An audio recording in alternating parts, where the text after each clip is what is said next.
So then we mentioned in the first part of this podcast the growth factor that's going on in Dubai. So does that translate into off-plan as well? Because obviously, like in the UK, we have the existing market and we have the off-plan market. And what a lot of people I don't think realise is that the new build market at the moment in the UK is actually performing very strongly. Prices are Really doing well. well, holding up. Whereas in the existing market is having a bit more of a struggle. Not bad, but it's struggling in certain places. So how does that correlate with the Dubai real estate market? Yeah, good question. I mean, here we call them the primary and secondary markets. Yep. So primary market is when you're buying an off-plan new build property direct from the developer, and a secondary market is what you think about as typical estate agency in the UK. Yeah. So where you're buying from another owner Yeah. and probably haggling them down as much as possible. So yeah, the primary market is doing very, very well overall.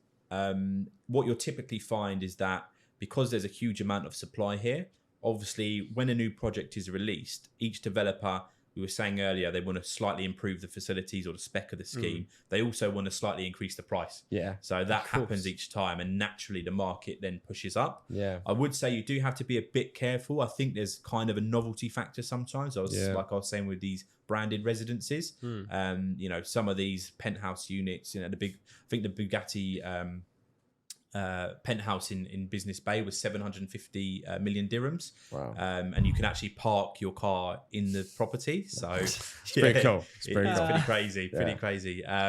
So I do think you've got to be careful if developers are overinflating prices for high floor units. I think views are sometimes a bit overpriced. Yeah. So for example, you could have a lovely, skyline view, but then you get the sea view the other side.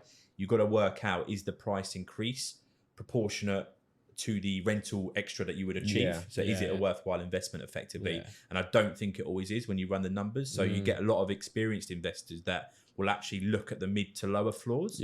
When you get a lot of amateur investors that say, I want the highest floor, the best view. It's the value for money where the growth is and where the wealth is.